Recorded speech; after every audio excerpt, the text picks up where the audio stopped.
특별히 우리가 성경의 한 인물을 더듬어 가다 보면 사실 그 한 인물이 변화되어져 가는 과정, 그게 교회예요. 교회는 여러분 사람입니다. 건물이 아니고 사람이에요. 그 사람을 세상 속에서 불러내어서 하나님 백성 삼으시고 그가 변화되어져 가는, 그게 교회고, 결국 교회 성장이라고 하는 것은 사람이 많이 모이는 것도 성장일 수도 있겠지만 한 사람 한 사람이 예수를 믿고 복음 안에서 변화되어져 가는 내적인 변화가 일어날 때 그것을 교회의 성장이다, 진정한 변화라고 볼 수가 있습니다. 하나님이 야곱이라고 하는 한 사람을 불러내시는 것, 이 세상 속에 있는 그 백성을 불러내셔서 하나님 백성 삼으시고 베델의 경험을 하게 하시고 번뇌를 경험하게 하시고 또 다시 베델로 돌아가는 그 과정에서 그가 정말 문제가 있고 또 모순이 있고 실수가 많지만 하나님이 그 야곱을 붙드셔서 계속 하나님 백성다워져서 마침내 이스라엘이 되게 하시고 그 이스라엘이 곧 신약의 교회죠. 그래서 오늘 이 야곱의 시리즈를 계속 살펴보는 것은 오늘 창립 기념주일에 아주 의미가 있다고 생각이 됩니다. 자, 야곱의 얘기를 우리가 32장에서 특별히 하나님 만난 이야기, 그래서 야곱이 이스라엘 되는 사건이 32장에 있습니다. 자, 근데 야곱이 이제 다시는 너를 야곱이라고 부르지 말고 이스라엘이라 하라, 이렇게 말씀을 했지만 사람이 금방 변하는 건 아니죠. 여전히 인간적인 야곱의 모습을 오늘 우리가 이 본문에서 또 확인하게 됩니다. 우리가 지난 주간에는 에서와의 참 하나님의 은혜로 기가 막힌 화해가 20년 만에 일어나고 그 은혜 속에서 야곱과 에서가 사실 같이 가기를 원했지만 따로 이제 행보를 하게 되는데 오늘 17절에서 야곱의 그 행보에 좀 우리가 관심을 가질 필요가 있습니다. 야곱은 숫곳이라고 하는 곳에 이르러서 갑자기 자기를 위하여 집을 지어요. 그리고 가축을 위해 우릿간을 짓습니다. 그것을 숫곳이라고 그러는데요. 또 이어서 18절을 보면 밧단 아람에서부터 평안히 가나안 땅 세겜 성읍에 이르러 그 성읍 앞에 장막을 치고, 그래서 이 성읍은 시티, 도시입니다. 도시. 성읍이라고 했는데 이게 도시를 말합니다. 거기에서 야곱이 장막을 쳤다는 거예요. 집을 지었다는 것입니다. 자, 이 세겜은 가나안 땅입니다. 가나안 땅으로 들어왔어요.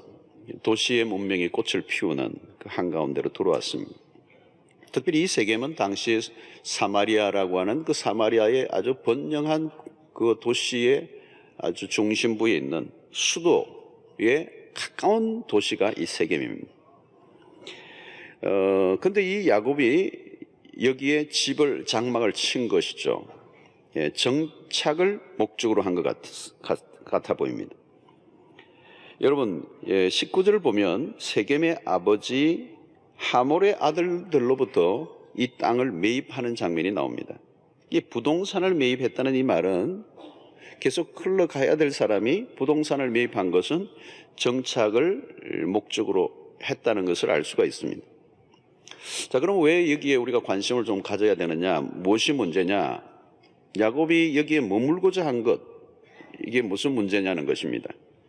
근데 여러분, 야곱은 여기에서 정착을 해야 될 사람이 아니에요. 무엇인가를 지금 놓치고 있는 것입니다. 왜 그렇습니까? 우리가 앞부분의 스토리를 잘 알고 있습니다. 창세기 28장으로 돌아가면 야곱이 형 에서의 그 장자권 축복을 대신 속여서 받고 그 형의 분노를 피해서 도망을 치죠. 하란으로. 그 도망을 치는 그 한 길목에 베델이라는 곳에 돌베개를 베고 자는데 하나님이 나타나시고 사닥다리의 비전을 보여주시고 말씀하시죠. 두려움에 빠져서 있던 그 외로운 나그네 길에서 하나님이 나타나셔서 말씀하십니다. 너가 누워있는 땅을 내가 너와 내 자손에게 주겠다. 너가 누워있는 지금 이 땅. 그래서 너와 함께 있겠고 너를 지키고 너를 이끌어서 반드시 이 땅으로 돌아오도록 너를 이끌겠다. 하나님이 말씀하시면. 그때 야곱이 감동받죠. 그리고 하나님께 서원합니다. 나와 함께 하셔서 나를 지켜주시고 평안히 아버지 집으로 돌아오게 하시면, 이곳으로 돌아오게 하시면 여호와께서 나의 하나님이 되실 것이고 내가 기둥으로 세운 이 돌이 하나님의 전이 되게 하겠습니다. 또 11조를 하겠습니다. 이런 약속을 합니다.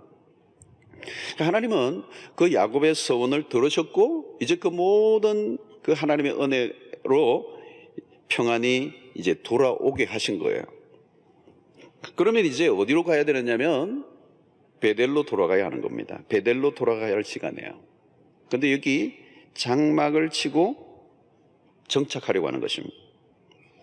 또 바로 앞부분에 보면 얼마 전 외삼촌 라반의 집에 살던 20년을 정리하고 이제 자기의 아버지의 집으로 베델로 돌아가고자 할 때 그의 아내들에게 무슨 얘기를 그가 했는가 하면 31장 13절을 보면 베델의 하나님이라, 야곱이 하나님께 들은 얘기를 아내들에게 해주는 겁니다. 나는 베델의 하나님이라 너가 거기서 기둥에 기름을 붓고 거기서 내게 서원하였으니 지금 일어나 이곳을 떠나서 내 출생지로 돌아가라.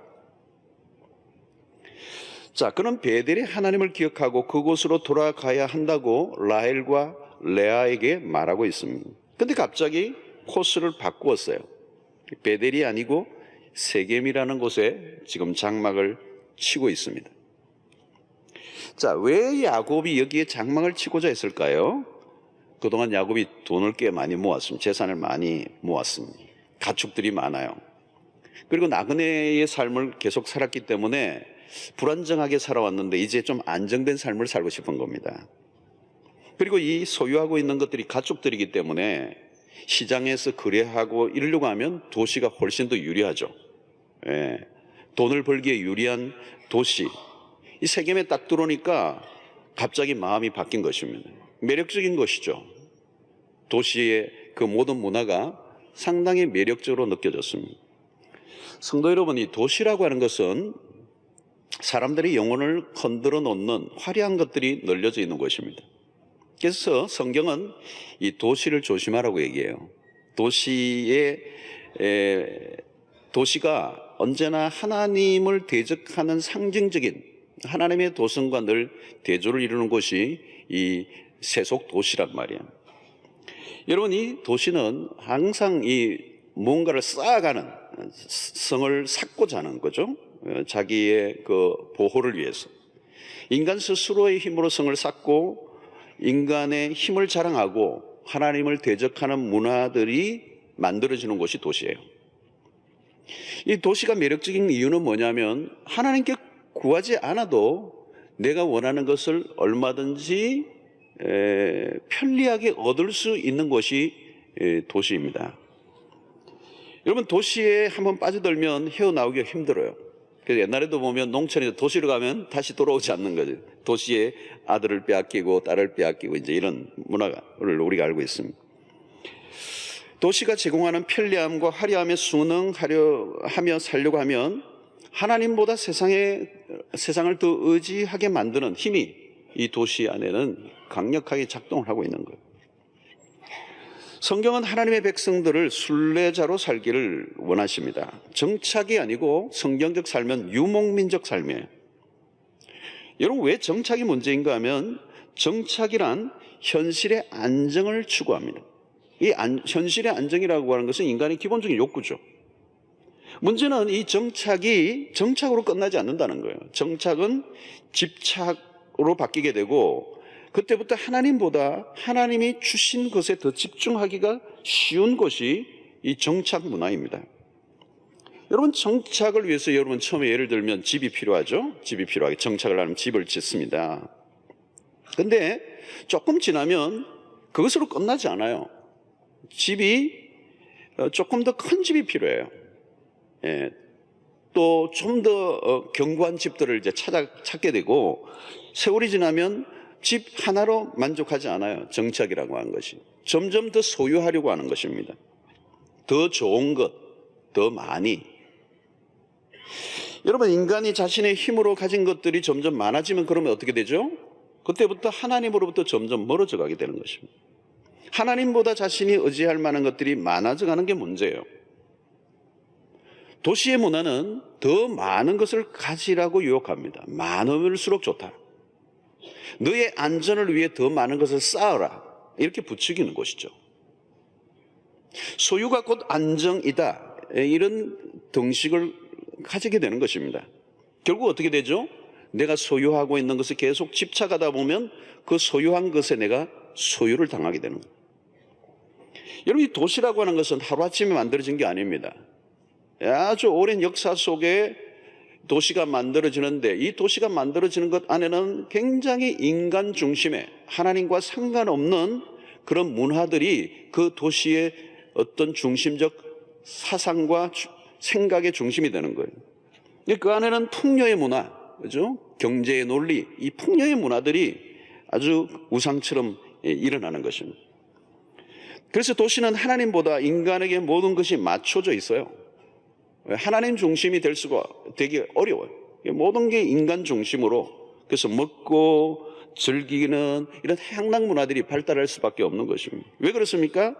도시에서 살아가려고 하면 경쟁해야 돼요. 굉장히 치열한 삶을 살아야 이 도시에 살아남을 수가 있어요.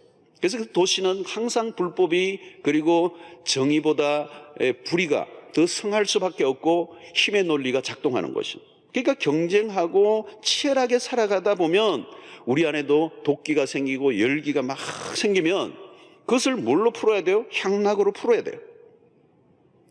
그런 도시의 문화 속에서 하나님을 붙들고 산다는 거 굉장히 어려운 것입니다. 결국은 하나님의 백성들이 그 도시 안에서 처음에는 신앙을 지키려고 하다가 점점 그 문화 속에 흡수를 당하고 마침내 하나님의 백성으로서의 정체성을 잃어버리게 되는 것이죠. 그래서 우리가 계속 이 정체성, 아이덴티티, 이 정체성의 문제를 끊임없이 이제 다루는 이유가 거기에 있는 거죠. 하나님의 백성으로서의 고유한 그 정체성을 놓쳐버리는 거죠. 결국 도시 안에 생각 없이 정착을 시도하면 하나님보다 세상의 문화가 주는 향응에 무릎을 꿇고 마는 것입니다. 성경을 보면 이것이 너무도 분명해요. 여호수아 시대에 가나안을 정복하잖아요. 여호수아가 믿음으로 하나님의 말씀에 순종하며 그 가나안의 그쪽과 꿀이 흐르는 땅을 정복합니다.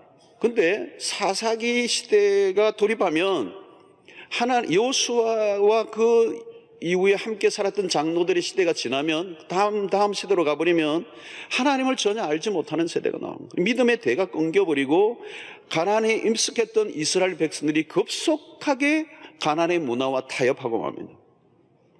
그러면 하나님의 백성으로서 정체성을 잃어버리게 되고 마침내 이방의 나라에 침략을 당하고 굴복을 당하죠. 하나님이 내버려 두십니다. 여러분, 우리는 지금 세속도시, 세상의 문화의 한가운데 살고 있어요. 어떻게 해야 되죠, 여러분? 이 신자가 유목민적 삶을 살지 않으면 안 된다는 거예요. 유목민적 삶을 산다는 말은 늘 이사를 다니라, 이민을 다니라, 그 얘기는 아니에요. 신자가 뭘 추구하느냐는 것입니다. 이 땅에 눈에 보인 걸 추구할 것이냐, 아니면 보이지 않는 하나님의 나라를 추구하며 살 것이냐. 여러분, 눈에 보이는 것들은 언젠가 다 사라져요. 사라지는 것을 우리의 삶의 목표로 삼으면 안 되죠. 우리는 세상에 어떤 것이라도 집착하지 않아야 합니다. 하나님이 말씀하시면 언제든지 내려놓을 준비를 하고 살아가는 것이 유목민적 삶이에요. 여러분, 교회의 역할이 이제 이겁니다. 교회가 천국의 모형이죠, 이 세상에. 교회는 성도들이 세상을 바라보지 않고 눈에 보이는 것을 바라보지 않고 눈에 보이는 잠깐의 어떤 유한한 것에 집착하지 않도록 거기에 정주하고 집착하고 정착하지 않고 영원한 천국을 목표로 하며 끊임없이 말씀에 순종하며 옮기는 삶을 살아가도록 촉구하는 것이 바로 교회죠. 성도들에게 세상이 아니라 영원한 것을 소망하도록 촉구하라는 거예요. 교회의 사명은 세상에서 잘 먹고 잘 사는 것을 부추기는 그 세상에 얻지 못해서 교회에 와서 더 얻고자 하는 일에 교회가 도와주는 역할을 하는 것이 교회가 목표가 아니라 세상에서는 좀 힘들고 고생스럽다 할지라도 영원한 천국을 목표로 살아가도록 날마다 이끌어주는 것이 교회의 사명이에요. 그래서 어떤 데는 제 설교가 세상의 어떤 것들에 대해서는 정남이가 떨어지도록 촉구하는 메시지가 종종 있습니다. 그때 성도들이 아멘을 잘 안 할 때가 많아요. 여러분 어떻습니까? 여러분이 세상을 부러워합니까? 세상이 여러분을 부러워하고 있습니까? 오늘 이 문을 딱 열고 예배당을 나가는 순간 이 세상이 부러워지면 신앙은 길을 잃는 거예요. 화려한 세상이 내 눈에 확 시선을 지배하면 세상에 진 거예요. 하나님의 나라를 잃어버린 것입니다. 세상이 우리를 부러워할 수 있어야 되죠. 우리는 세상이 가지고 있지 않는 것을 가지고 있기 때문에, 우리가 가지고 있는 것은 영원한 것이기 때문에, 세상의 어떤 것에 의해서 잃어버릴 수 없는 절대적인 것을 갖고 있기 때문에 왜 세상을 부러워하지 않고 세상이 우리를 부러워해야 돼? 그래서 우리는 때로는 세상의 사람들이 보기엔 나보다 더 나은 것이 하나도 세상적 조건은 없는 것 같은데 저들의 얼굴에 가지고 있는 그 평안의 이유가 뭐냐? 우리에게는 소망이 있기 때문이죠. 그 소망은 썩어질 소망이 아니라는 거죠. 눈에 보이지 않지만 믿음의 눈으로 바라보면 그 영원한 나라는 지금 우리에게 가까이 다가오는 도다. 여러분, 지상에 영구한 것은 하나도 없습니다. 정착의 모든 것을 걸면, 그것을 소유하려고 하면 나중에 힘들어지는 거예요. 어디에 사는 게 더 좋을까? 더 좋은 지역이란 있는 것인가? 있다면 어떤 곳일까? 우리는 정착을 계속 시도하고 더 나은 환경을 쫓으면 위험한 거예요. 여러분, 우리에게 끊임없이 하나님을 따라 움직이는 삶, 정착이 아니라 이주의 삶, 유목민적 삶, 우리는 나그네로 살아야 된다는 거예요. 만약 지금 여러분들 마음 안에 세상의 것들을 부러워하는 것들이 있다면 세겜의 장막을 치고 있는 야곱과 같은 거예요. 다가올 천국에서의 영광보다 세상의 것들이 더 크게 보인다면 그것은 실패한 것이죠. 여러분, 눈에 보이는 현실은 허상이고 눈에 보이지 않는 게 실상입니다. 그러므로 영안을 열면 보이지 않는 세계는 선명해지고 보이는 세계는 희미해져 가는 것입니다. 그래서 여러분, 믿음 생활을 자꾸 하면요, 세상이 갈수록 낯설어져야 돼요. 왜? 내가 여기에 익숙하게 정들어 뿌리를 박고 살 곳이 아니기 때문에 우리의 시선은 더욱더 선명하게 하나님의 나라, 천국에 있어야 되는 것입니다. 그래서 신자에게는 순례자의 영성이 있어야 돼요. 이 세상에 너무 견고하게 말뚝을 박지 않고 살아야 됩니다. 말뚝을 너무 깊게 박아 놓으면요, 나중에 빼는 사람이 신경질 내요. 여러분, 엄밀하게 내 것이란 없죠. 이 세상에 잠시 소유하다가 가는 거죠. 잠시 쓰다가 가는 거예요. 다른 사람이 또 쓸 것이니까 너무 막 쓰지 마세요. 너무 강하게 붙들고 있다 보면 사고가 나요. 믿음의 삶의 모델은 아브라함입니다. 아브라함은 말씀을 쫓아 계속 옮겨다니죠. 하나님이 말씀하시면 또 텐트를 거두고 가는 거예요. 히브리서 11장을 보면 아브라함은 외국인과 나그네로 살았다. 아브라함은 언제나 외국인처럼 살아요. foreigner. 언제나 그는 나그네예요. 언제나 순례자예요. 언제나 그는 하나님의 말씀을 따라 옮겨 다녔던 것입니다. 그런데 조카 롯은 어땠습니까? 번성하고 화려한 도시를 찾아 마침내 정착한 땅이 어디예요? 소돔과 고모라예요. 현실의 눈에 좋은 대로 따라가면 아주 기름진 땅을 찾아가죠. 그곳에 갔더니 그곳이 어디예요? 소돔과 고모라예요. 거기서 마지막 하나님의 심판을 받는 그 직전까지 그는 그 속에 완전히 파묻혀 하나님의 백성의 정체성을 잃어버렸습니다. 마침내 나중에는 부끄러운 구원을 받게 되죠. 안전한 곳은 장소의 문제가 아니라 하나님과 함께 동행하는 삶인 줄로 믿습니다. 하나님이 우리와 함께 동행하시는 삶, 그게 가장 안전한 삶이에요.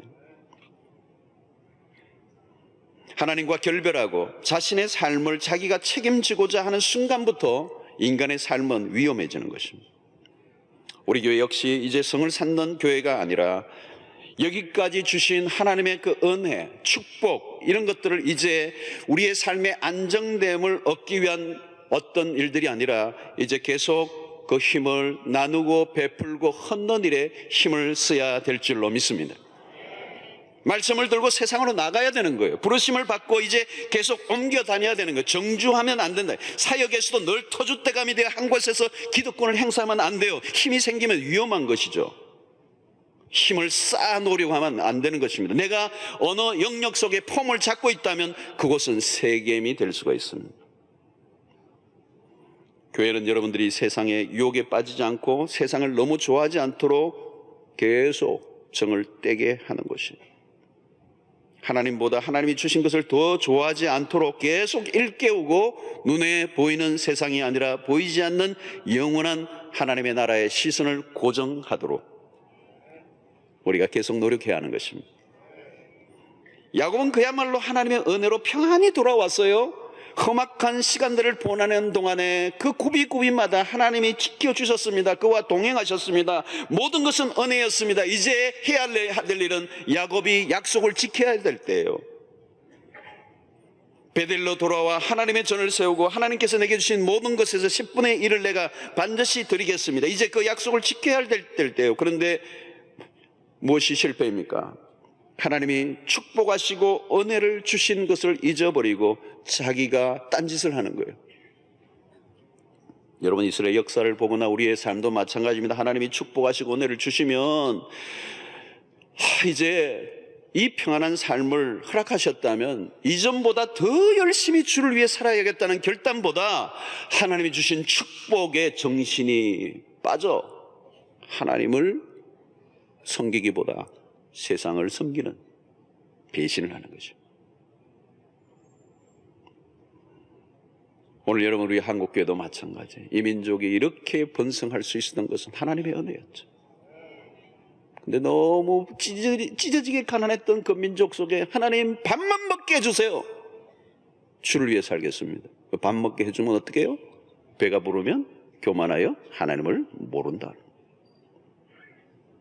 오늘 20절에 거기에 제단을 쌓고 그 이름을 엘엘로에 이스라엘이라 불렀다. 하나님, 이스라엘의 하나님. 자, 이 본문에 대해서 많은 사람들이 해석이 구구하기도 합니다만은 우선 야곱이 제단을 쌓고 하나님의 이름을 불렀고 그 이름이 하나님, 이스라엘의 하나님, 너무도 친근하게 부르는 모습이 보이지만 오늘 이걸 좀 더 자세히 들여다볼 필요가 있어요. 예배를 드리고 제단을 쌓고 하나님의 이름을 부르는 것 너무 멋있는 것이고 표면적으로는 좋아 보여요. 근데 과연 야곱이 예배를 이곳에서 드려야 하느냐는 거예요. 제단을 쌓고 하나님을 불렀다는 데는 문제가 없지만 예배를 드려야 할 곳이 과연 이곳이냐는 거예요. 여러분, 겉으로 보면 야곱이 순종한 것처럼 보이지만 사실은 온전한 순종이 아니에요. 그가 생각하기에는 베델이나 세겜이나 비슷해 보일 수도 있습니다. 베델과 세겜의 거리는 약 30km 정도 떨어져 있는 곳이에요. 그러니까 여기나 거기나 비슷하게 여겼을지 모릅니다. 그러나 안으로 들어가 보면 야곱의 속셈이 있는 거예요. 도시에 아주 가까운 곳에서 자기의 편리와 안정과 자기의 이익을 추구하고 있는 거예요. 겉으로 보면 하나님도 좋고 나도 좋은 거예요. 하나님 섬기고 예배하고 문제가 없어요. 단을 꼭 베델이라고 하는 그곳으로 가지 않아도 오늘 여기서 해도 뭐 거기서 거기고. 여러분, 여기서 우리는 야곱이 아직도 여전히 이스라엘로 돌아오지 않았던 세속적 머리를 빠르게 굴리고 있는 야곱을 보게 됩니다. 그가 세겜에 머무는 것에 대해서 하나님에게 결코 묻지 않았던 것으로 보여요. 여러분, 세겜과 베델은 다른 곳이에요. 베델은 하나님과의 약속의 땅이고 세겜은 자신이 임의로 선택한 땅이에요. 세겜이 하나님이 원하시지 않는 곳이라고 하는 사실이 금방 드러나요. 언제요? 35장 1절을 보면 하나님이 야곱에게 이르시되 일어나 베델로 올라가서 거기 거주하며 내 형 에서의 낯을 피하여 도망하던 때에 내게 나타났던 하나님께 거기서 제단을 쌓아라. 그러면 35장과 33장 사이에는 무슨 일이 일어났나요? 세겜에 머물고 있던 땅, 14장에 야곱과의 피비린내 나는 전쟁이 일어납니다. 딸이 세겜의 족속의 추장의 아들에게 강간을 성추행을 당합니다. 야곱과의 피비린내 나는 사건, 야곱이 죽을 뻔했어요. 치욕적인 경험을 하게 됩니다. 머물러 있지 않아야 할 곳에 머물러 있던 대가가 얼마나 큰가를 보여줍니다. 온전한 순종이 아닌 것, 절반의 순종, 이게 얼마나 위험한 것인가. 엘엘로의 이스라엘, 겉으로는 단을 쌓고 하나님을 예배하는 것은 진일보한 것처럼 보이지만 사실은 영적으로 뒤로 물러난 것. 야곱이 이스라엘로 변한 것 같아 보이지만 안으로 들어가면 여전히 야곱이에요. 50은 야곱이, 50은 이스라엘. 순종하지 않은 것 아니에요. 그런데 완전한 순종이 아니라는 거예요. 세겜이라는 곳은 거의 베델 거의 가까이 간 거예요. 단을 쌓은 것도 예배 안 드린 것보다는 나아요. 그러나 온전한 순종이라고 말할 수 없어요. 반쪽 순종. 그런데 여러분, 반쪽 순종이라는 것이 있을까요? 없어요. 엄격히 말하면 반쪽 순종, 부분적 순종은 불순종입니다. 여러분, 우리는 오늘 이 시대에 우리에게 주는 메시지가 굉장히 커요. 이게 겉으로는 신자인데 속은 아니에요. 겉으로는 순종처럼 포장되어 있지만 불순종인 경우가 많아요. 여러분, 부분적 순종은 참 위험한 것입니다. 왜 위험한가? 자신은 순종했다고 생각하고 있기 때문에 위험한 거예요. 나에게는 문제가 없다고 생각하는 게 위험하다는 거예요. 이런 착각은 무슨 결과를 가져온다는 거예요. 자신이 순종이라고 해서 되는 게 아니라 하나님의 편에서 순종이라고 해야 순종이는 거예요. 자기는 잘하고 있다고 생각하고 있기 때문에 가잖아요. 하나님이 그냥 두실 수 없어요. 한 대 때리죠. 혼이 날 때까지는 돌이킬 가능성이 없는 게 부분적 순종이에요. 대개는 뼈아픈 대가를 치르고 나서 깨닫는 것입니다. 완전한 순종이 필요해요. 우리의 신앙이 무너지는 영역은 바로 이 부분입니다. 부분적 순종이 문제예요. 모든 문제는 반쪽 순종으로부터 오는 것입니다. 신앙이 애매모호한 것입니다. 겉으로는 다 하는 것 같은데 뭔가 깨름직한 현실과 타협하고 있는 영역이 있다는 것입니다. 성도 여러분, 부분적 순종은 타협입니다. 컴프로마이즈, 타협이에요. 타협은 성경을 들여다보면 이스라엘의 백성들이 밥 먹듯이 하는 거예요. 타협이에요. 가나안을 정복했던 이스라엘이 부분적 순종을 합니다. 아말렉을 완전히 진멸하라. 그 땅의 원주민, 이스라엘 백성들이 가나안을 정복했을 때 그 땅에 있는 칠족속을 진멸하라. 진멸. 완전히 쫓아내라. 근데 여러분, 이스라엘 백성들이 남겨둬요. 반쪽 순종해요. 완전한 순종을 하지 않아요. 남겨둬요. 왜 남겨뒀어요? 편리하게 자기들이 이용하고 싶으니까. 다 죽일 필요 없어요.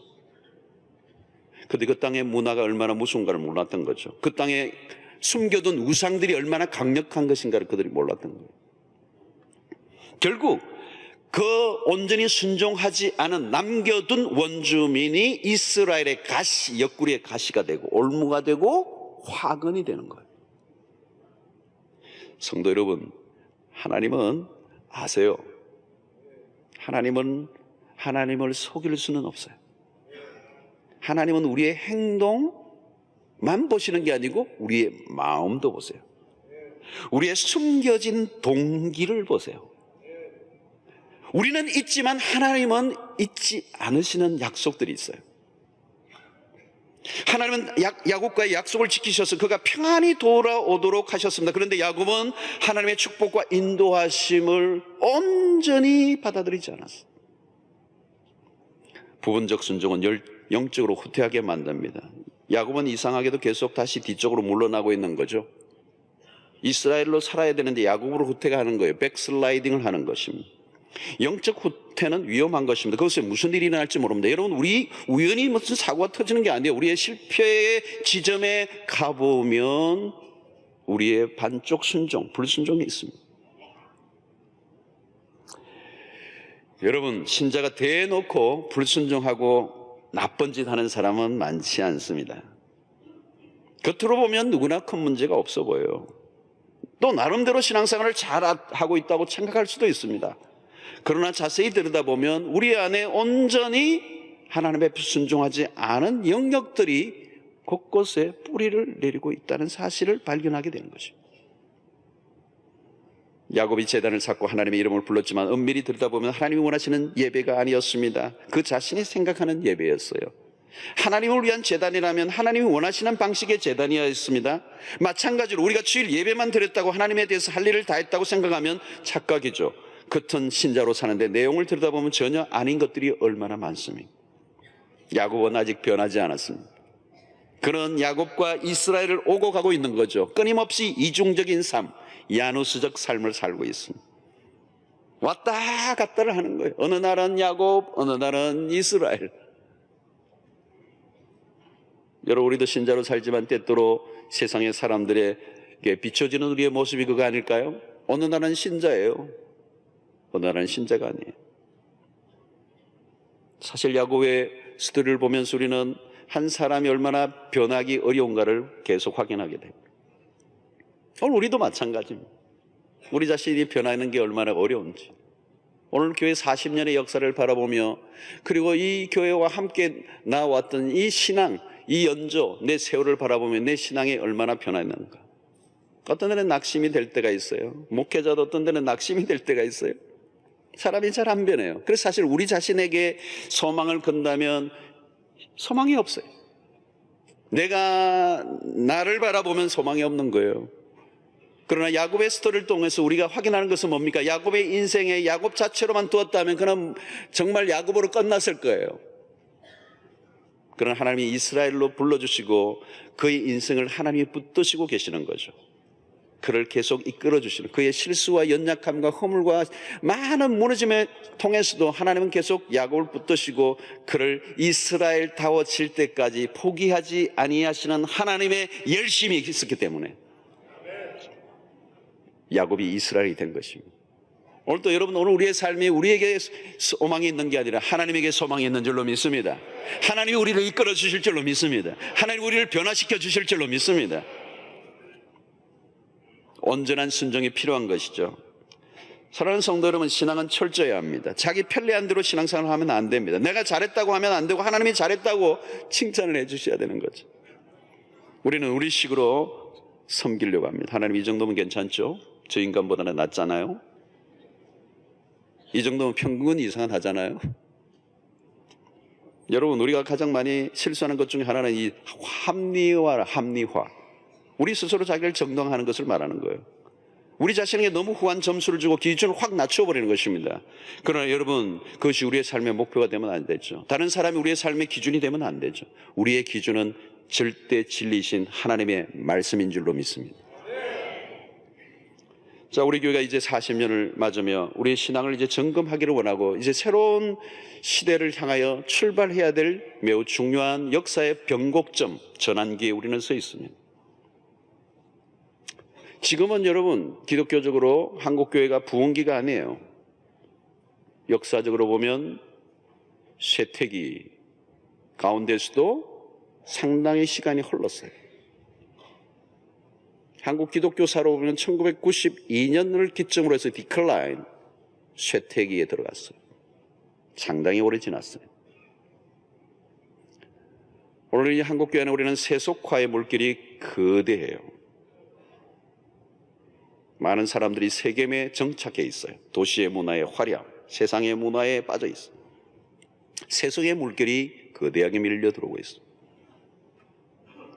한국교회도 이 세속화의 문화의 도전 앞에 수없는 사람들이 무릎을 꿇고 수없는 교회도 무릎을 꿇고 있는 거죠. 무늬만 신자인, 그래서 오늘 우리는 예배가 예배되고 교회가 교회되어야 할 절대적 시대적 요청, 반쪽 신자가 아니라 50 야곱 50 이스라엘이 아니라 100% 이스라엘 하나님의 교회로 거듭나야 될 시대적 부르심 앞에 우리가 서 있습니다.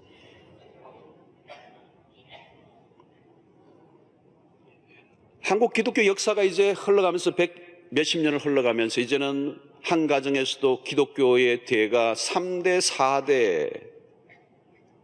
4대로 흘러가면서 우리의 신앙의 개성에도 빨간불이 켜졌어.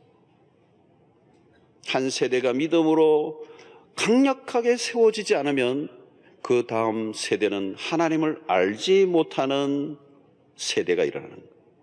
사사기에서처럼 하나님을 아는 더 신실한 다음 세대가 일어나는 게 아니고 하나님을 알지 못하고 하나님이 행하신 위대한 역사를 알지 못하는 다른 세대가 일어나는 거예요. 이번에도 이 메르스 때문에 집회들이 취소가 되고 많이 되고 해서 동성애 축제도 지금 그렇게 지금 문제가 생겨서 열리지 못하고 있는 그런 상황입니다만은 이 거대한 오늘 이 다원주의에 절대 진리를 믿는 기독교의 무서운 저항들을 우리는 막고 있는 것입니다. 지금은 배교의 시대가 일어나는 때예요. 사사기와 똑같은 현상이에요. 신앙의 적당주의가 판을 치고 있어요. 유사 그리스도인들이 많아졌어. 우리는 세겜과 같이 화려한 세속 도시 안에 살고 있습니다. 소극적인 신앙생활로는 기본도 유지하기 어려운 시대를 우리가 맞고 있습니다. 현실의 편리함을 추구하고 물질의 풍요에 젖어 영원한 가난을 놓치고 살아갈 위험이 농후한 시대를 우리가 살고 있습니다. 이제 우리는 반쪽 순종으로는 현실을 버틸 수 없습니다. 말씀을 있는 그대로 믿고 100% 따르고자 하는 결단을 하는 타협 없는 신앙만이 살아남을 수 있는 시대가 도래했습니다. 그러므로 우리는 이제 더 이상 기준을 느슨하게 해서는 안 되는 거예요. 여러분, 언제나 무너지는 것은 한순간에 무너지는 게 아니라 조금씩 무너지는 거예요. 자기도 모르게 무너지는 거예요. Frog in the kettle이라는 말이 있잖아요. 주전자 속의 개구리. 따뜻해지면서 조금씩 익어가면서 자기가 죽는 줄 모르고 있는 주전자 속의 개구리처럼 오늘 영적인 퇴보가 조금씩 일어나며 마침내 34장의 세겜에서 불미스러운 사건을 경험하고야 비로소 엉덩이에 불이 나 다시 베델로 올라가는 야곱을 보면서 우리의 역사 속에 이 33장과 35장 사이에 34장을 경험하지 않는 33장의 에서와의 화해, 버니엘의 하나님과의 경험, 에서와의 아름다운 하나님이 맡게 해주신 조우, 그 화해를 통하여 마침내 하나님의 약속을 기억하고 막바로 베델로 갔다면 34장의 비극은 없었을 거예요. 그러나 세속도시 세겜에서 야곱의 발목을 붙잡았어요. 세상의 편리함, 물질의 풍요, 현실의 그 달콤함. 그래서 하나님보다 하나님이 주신 것이 더 좋아 세겜에 정착하며 뿌리를 박고 말뚝을 박았던 그 야곱은 결국 실패한 것입니다. 성도 여러분, 말씀대로 살면 현실 속에 위험해 보일 수 있어요. 그러나 말씀대로 사는 삶이 가장 안전한 삶인 줄로 믿습니다. 교회도 오늘날 안 된다고 하지만 말씀대로만 하면 교회는 살아날 줄로 믿습니다. 타협하니까 안 된 거예요. 세상 속에 타협하니까 사람들의 요구에 민주주의로 하다가 결국은 사람들의 소리를 기울이고 타협하다가 교회가 무너지는 거예요.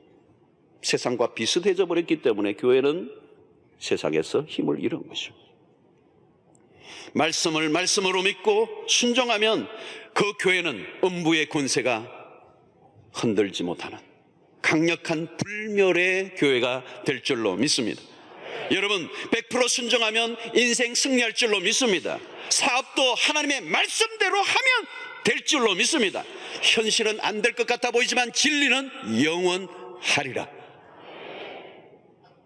여러분, 세상이 오늘 또 진리를 찾고 있어요. 참 진리를 찾고 있어. 세상은 복음을 기다리고 있어.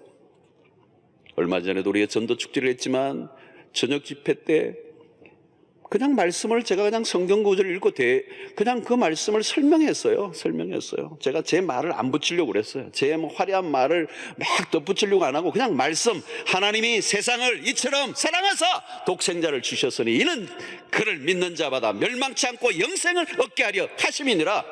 이 말씀들을 그냥 조곤조곤 그냥 설명만 했어요. 그리고 나중에 한 30분 설교가 난 다음에 예수 믿기를 오늘 이 시간 결단하시는 분 일어나 보시라 그럴까요? 수백 명이 일어난 거예요. 그날 여러분, 우리가 처음 오신 분이 예수를 믿겠다고 일어선 분이 800 몇십 명입니다. 많이 안 놀라시는데 이게 여러분, 이 기가 막힌 얘기 아닙니까 여러분? 오늘날 세상의 사람들이 복음을 거절하는 게 아니에요. 복음을 찾고 있어요. 진리를 찾고 있어요. 참된 교회를 찾고 있어요. 참된 신자를 보기를 원하는 거예요. 여러분, 지금 머물고 있는 곳이 어디입니까? 그곳이 안전하다고 생각하세요? 그곳이 하나님이 있으라고 한 곳입니까? 여러분, 우리가 평안하겠다고 하면 평안해지고 우리가 행복하게 했다고 노력하면 행복해지는 것일까요? 여러분, 하나님이 허락하신 것이 아니라면 내가 안전하다고 여긴 곳이 가장 위험한 곳이 되고요, 하나님이 역사하지 않으시면 내가 행복하겠다고 노력하고 발버둥을 쳤던 그곳에서 눈물과 통곡을 할 수 있는 일들도 일어나는 거예요. 키는 하나님이 쥐고 계세요. 신자가 세상을 따라가면 길을 잃고 맙니다. 세상에는 우리가 찾는 게 없습니다. 세겜이 아무리 멋지게 보여도 그것은 신자의 목표점이 아니에요. 야곱이 가야 할 곳은 베델이에요. 하나님이 우리를 인도하시는 곳이 어떤 곳입니까? 하나님이 우리를 인도하시는 곳은 더 멋진 이 세상이 아니고 영원한 나라, 천국인 줄로 믿습니다. 예, 요즘 여러분 살기 힘들어요. 세상의 것들이 부족해서 살기 힘듭니까? 아니에요. 세상의 것들이 더 채워지면 행복할까요? 아니에요. 세상에 살기 힘든 이유는 우리의 신앙이 성장하지 않은 채 여전히 세겜이라고 하는 세속의 도시에서 하나님도 쫓고 세상도 쫓으려고 하니까 힘들어지는 거예요. 하나님도 쫓고 세상도 쫓을 수는 없어.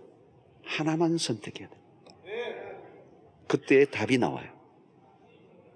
우리가 하나님만 쫓으려고 할 때 하나님이 우리 인생을 책임져 주실 줄로 믿습니다.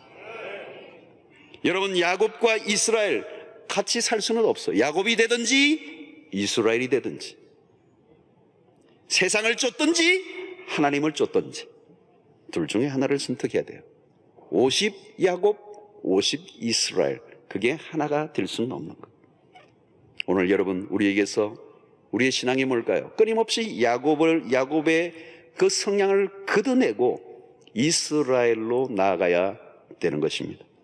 하나님이 나에게 은혜를 주신 이유가 뭘까요? 오늘 우리를 여기까지 인도하신 목적이 무엇일까요? 오늘 교회 역사와 함께 나의 신앙이 어느 정도 자라왔는가를 확인해 봐야 돼. 그냥 큰 교회, 좋은 교회, 역사가 있는 교회에 다니는 게 중요한 게 아니에요.